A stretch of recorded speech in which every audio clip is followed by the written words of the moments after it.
Un saludo tengan todos. En este programa vamos a hablar de un golpe a la mandíbula que le acaba de dar Donald Trump al régimen cubano y donde incluso Díaz-Canel admite de que esto es un golpe quirúrgico y que de concretarse pues puede terminar con la caída del régimen cubano. Ahora se proponen darnos golpes quirúrgicos. Pues y antes de comenzar con ello me gustaría iniciar mostrándole cómo ha escalado la represión en la isla de la mano de un video que me acaban de enviar. Aún no tenemos el dato exacto de por qué la policía cometió en el día de ayer este abuso contra una mujer, pero aunque lo tuviéramos no existe justificación para ello.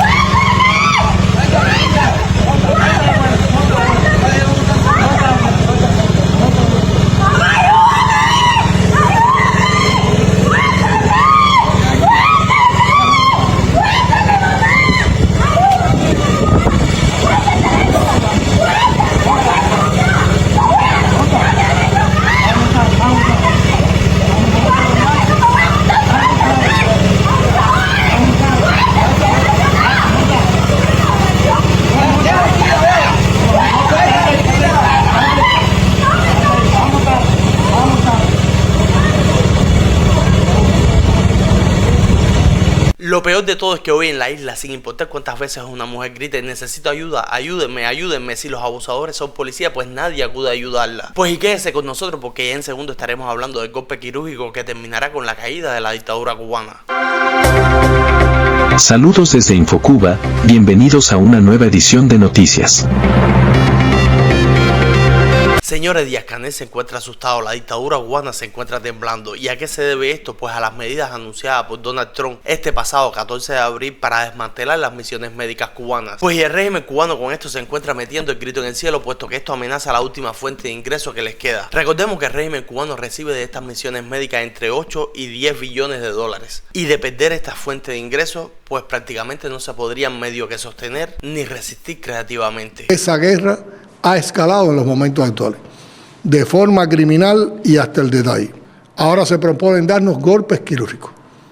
¿A qué objetivo pueden apuntar? No es un secreto. Están apuntando a la exportación de los servicios médicos, conscientes de que la formación y el entrenamiento de personal de salud es una fortaleza de la sociedad cubana. El discurso de la campaña anticubana sobre el tema es muy básico y directo. Según esa campaña, esos servicios son trabajo esclavo, el gobierno no les paga y con ellos el gobierno se enriquece. Y como puedes ver, Díaz-Canel lo llama un ataque quirúrgico porque esto es un golpe preciso al engranaje económico de la dictadura cubana. De esto no se pueden levantar, esto es un ataque al corazón de esa organización criminal. Pues y de esto concretarse definitivamente estaríamos viendo el fin de la dictadura cubana. Estaríamos viendo a Díaz-Canel y a todo el resto de los dictadores recoger sus maletas y salir huyendo a un país sin extradición. Estaríamos viendo una Cuba libre. Minar o intentar contaminar medios tradicionales y redes sociales con esos mensajes es solo una parte del cínico plan que la ultraderecha de origen cubano ha concebido.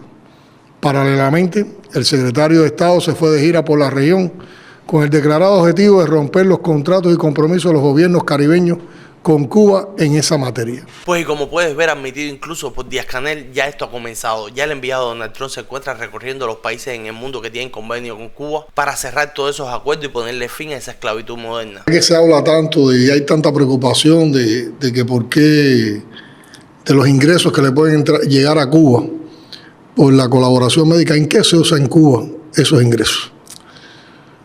En Cuba los ingresos de salud, los ingresos que generan las brigadas médicas, que por cierto están totalmente distorsionados. Es decir, las cifras que se manejan por las redes sociales no tienen nada que ver con la realidad. Con la realidad de los ingresos.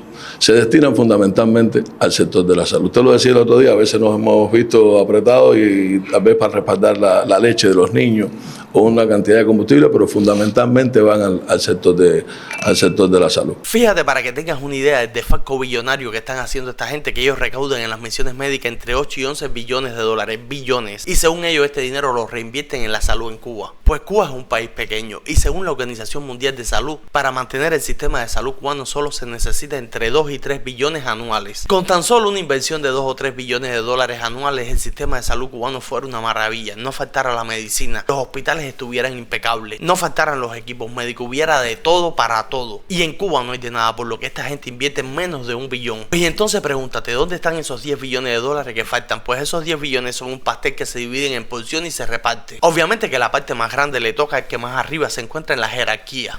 Estamos hablando de que Raúl Castro posiblemente él solito se embolsilla esas misiones médicas entre 2 y 3 billones de dólares anuales.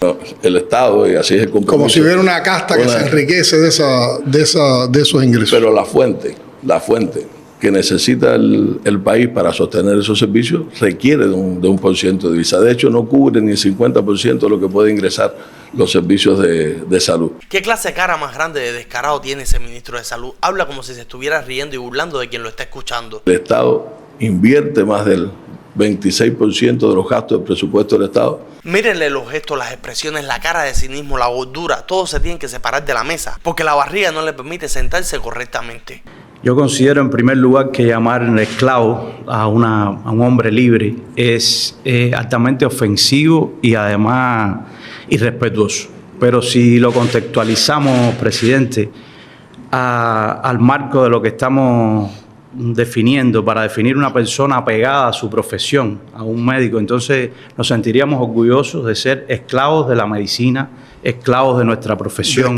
Primeramente, que un esclavo ame la esclavitud no hace que deje de ser esclavo. Segundo, te voy a explicar por qué son esclavos o por qué son considerados esclavos. Primero, el régimen cubano les retiene del 70 al 90% de su salario. Digamos, si en el país donde se encuentra laborando le están pagando $5,000, el régimen cubano le da de $300 a $600 al médico y se queda con el resto del dinero. Segundo, le prohíben moverse en el país donde se encuentran. Solo pueden ir de la casa al trabajo y del trabajo a la casa. Son 24/7 vigilados y le prohíben incluso hasta hablar con los nacionales. Que en un tiempo los pasaportes de los colaboradores estaban en manos de la jefatura de las brigadas.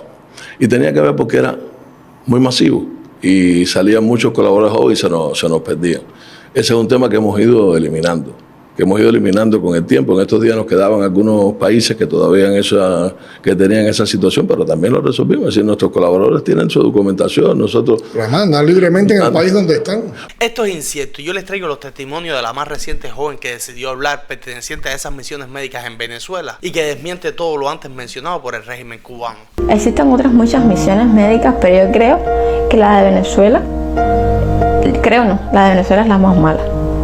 Es la que menos te pagan, es donde yo nada más les puedo decir de que cuando uno va de misión, uno no puede relacionarse ni siquiera con los nacionales, es decir, con los venezolanos. Es solamente relaciones laborales o de trabajo. Es decir, no podemos hacer una amistad con un venezolano y esa amistad, ese venezolano no nos puede invitar a su casa porque la misión médica te prohíbe que tú hagas una relación más allá de la laboral con ese nacional. Tú no podías conocer ni una pizzería, ni una cafetería. Tú no te podías sentar en ningún establecimiento porque supuestamente estaban cuidándote tus espaldas. No podíamos conocer el lugar, tú no podías ir a una playa, tú no podías ir a un río, no podías salir a una fiesta, nada. Tú tenías que vivir de la casa al trabajo, del trabajo a la casa. Si querías tomarte una cerveza, tenías que comprarte la cerveza y irte a tomar donde tú vivías. No podías visitar, mucho menos podías transportarte de un estado a otro. Y esas son muchas de las cosas que te decepcionan, ¿no?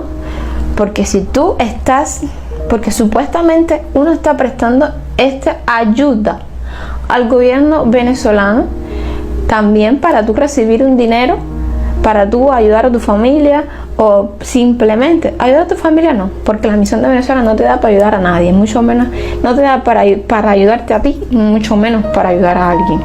Abandonar la misión muchas veces. No lo hice porque si lo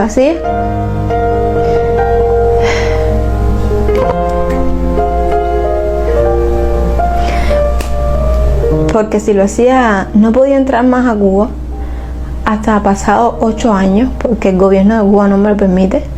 Como médico desertora no me permite entrar a Cuba a ver a mi familia, y aunque uno tenga tantas ganas de salir de Cuba y no regresar nunca más, ojalá yo no pudiera recoger a toda su familia de una vez y decidir, vámonos para aquí. Pero no es así.